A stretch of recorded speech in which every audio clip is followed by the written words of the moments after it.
Hello, everyone. Thanks a lot for joining my session. Today, I'm going to talk about Microservices Paradise and if it's possible to achieve. Let's me briefly introduce myself. So, I worked at Revolut in about 3 years as backend software engineer, and overall, my experience in backend software engineering for 9+ years. And today, I'm VP lead software engineer at JP Morgan Chase. In my free time, I worked as senior director of Women Who Code, and I was managing directors in European countries. And I today founder of Women Coding Community. And in my life, I would say I ex-dancer and choreographer as well in free time, but today I'm expecting mother. So I'm going to talk with you about microservices. And first of all, if you've never heard about microservices HAL, this is how it looks like. So it's easy also to find about it through LinkedIn, which is the source of this picture. And it's basically about having no idea how services are connected in your system, which one you can deprecate, which one you can reduce, because they all coupled a lot. And I want to I would like to ask you to take a moment and ask yourself, answering these questions. Do you believe that microservices paradise is something that's possible to achieve?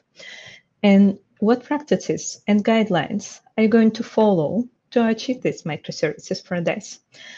And I'm going to actually introduce these guidelines and practices. Let's see what we are going to go through.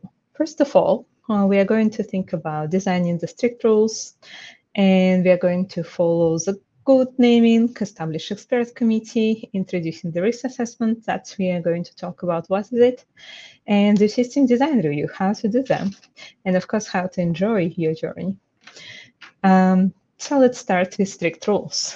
What layers in your application? Think about it. Ask yourself which one is the first on the front when we're talking about services that communicate with web application, with iOS applications, with Android applications. We are talking about BFF, backend for frontend. It could be very neat services that aggregate data for handling the big load. The next layer is flow services, which basically do the core operations. For example, if you think about payment system, we see some screens in mobile app, and that screens enhanced with many data. For iOS Android, you get this data from front-end services, but basically when you go and execute payments, this is the flow service that does the engine. And then we go to stateful services, which is database, and you can think about stateful services as database as well, or you can protect database with new layer of microservice. Yeah, and you record this data, basically where your payments are stored. And we also can think and manage and note here gateway service. Gateway service is the one that provides external API for your vendors and third-party clients. So when we design the rules, we are going from one direction to another, and we can't go back in dependencies. We only respond back, but we are very strict about those communications. If your request come into front-end service, that should go to flow service, and then it should go to stateful service. And you can say, okay, stateful service, get data from flow service, from front-end service, from its caches. No, you only go from down to top. The same thing when you manage your applications on the same layers. You can't say that one front-end service also going for data or any information to another one. Or flow services, they also can't manage to go to another one. The same like databases are not really communicate with each other. And the same for gateway. You can say that front-end service go to gateway service. It doesn't mean that you can't have cross communications between different layers, which is mean one front-end service can go to 2, 3 flow services and get data from around 4 different databases, which is absolutely fine. Again, remember no down top, only top down, and no cross communications on the same level. Okay, and another question that you may come to, is it possible to skip levels? And yes, it's fine. If you don't need flow service to go to stateful service to database, you can skip flow service and you can do another flow service just to aggregate data from another sources. So basically that looks good. Let's go to the next topic, following the good naming. First of all, what does good naming mean to you? Ask yourself this question. And another question that you should ask yourself, how many big business domain do you have in your organization? Which is mean domain on the department level, like how many departments do you have in your organization? Big departments with like 200 people inside this department.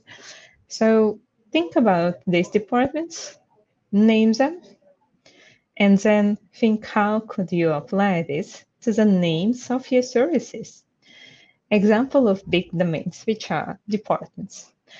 It could be retail, business, trading, infrastructure. Example of package names, when you think about it, you start with your department. You say it's not just direct debits, this is retail direct debits. So you actually start with retail as a name. Retail card payments, not just card payments, because you think in advance, like where it is in the bigger picture. We have also business cards, and business cards will go to business card payments. So start always with bigger picture and name package and repositories, starting with your domain of your department. Yeah. So example of class names, it's retail direct deposit resource and retail direct deposit repository. Yeah. And I just put there for the reference example of bot naming. And trust me, these services exist in production and running right now and serving the good job. But of course, it's really hard to get the idea what exactly this service is about and what department running these services. Who are people that's responsible for the service? What teams? Okay, let's go to the next topic, System Design Review Expert Committee. And again, take a pause and ask yourself, do you have the process of system design or request for change or architecture design records in your organization? And the next thing, how many people are involved in this process? So let's talk about those people who are involved in this process. We are now introducing the concept of review expert committee. So who are they? It should be a very diverse group of people with experience from different domains and from different background. So we would like to form this committee of architecture, infrastructure, and domain experts. What they do, they look at system design document or architecture design record, quite big one, or request for change, and they do objective evaluation and giving very good feedback. They don't give feedback that is useless, just I don't like how it looks like.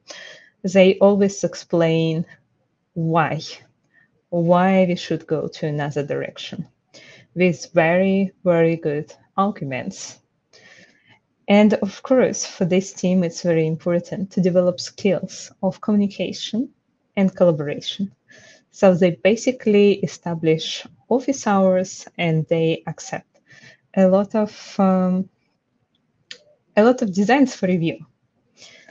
And they showing up decision-making role. It's not about just asking for reiteration.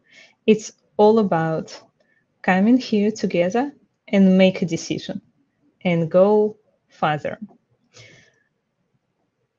Now let's think about what changes in design should go to this expert committee. Is it every single design? Is it every single feature that they should review? Let's think about how we actually assess the risk of the design in our system. And first of all, ask yourself, do you have the process of the risk assessment in your company for changes in design? And how many people are involved in this process? And if so, what metrics are you using to perform the risk assessment? What does it mean that change is quite risky? Now let's think about just examples of metrics. It's not something that seals the stone, but that's some ideas that you can bring to your organization and start to use as a risk assessment framework. First of all, materiality. What does it mean? It means how these changes affect the whole system of the company, the whole system of the business. So let's start with questions. How many users are affected by this change, and how many APIs, how many services? And this very important change because it's required by regulators. Yeah. And the next thing about complexity, such as will include how long will it take to implement this change? Maybe it's required by the regulators, but it's really easy to add. Which is again not the big risk. How many teams are involved? Maybe some feature design of this is about going through all departments in your company and change everything in every single team. And ask your company and your expert committee, has it ever been done before? If there are any frameworks that could be applied and just used just to do the same change as we did so many times. That will give you the final numbers of complexity and materiality, and then compare them, do the matrix, and try to find out the final array. So for example, tier severity, very popular metrics. You say that we introduce 4 levels. We start from 0 because we are programmer. And 0-1 could be the worst ever change, which is require quite thorough system design review from expert committee. And 2 and 3, it's something smaller and do not require system design review committee. So that's how we introduce the risk assessment. That's going to help us to understand what is a load that we can put to our review committee. And the final step, now do the system design review. So many people are asking like, okay, how to convince business that it should be done properly? It should be done with system design review, with expert committee that's looking at it, looking at risk, and telling to the view and to business that with this such a big expertise, it is important to do X, Y, Z. Do not skip it. Do not cut corners. And that's how you go.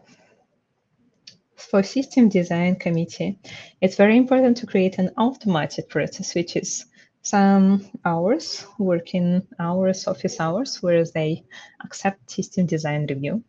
Prepare a template for teams that they can use just to go through this, explain SLA, SLO, explain what databases changed, what is new schema, what is UML diagrams. All this should go in the template and in the final document. And again, use these metrics as a levels where and why you are going to review your changes. Level 2 and 3, review inside your department. Level 0 and 1, that's a very big change. That's a very important review on the level of the whole company. So let's briefly go through summary. Again, design strict rules, following the good naming, introduce the risk assessment, establish the experts committee, and do system design review. And now, truly enjoy your journey. If you have any questions across this talk, or you would like to have an access to the slides, please contact me in my LinkedIn, and I would be really happy to share it with you. So thanks a lot for your attention, and hope that you will enjoy your journey through Microservices Paradise.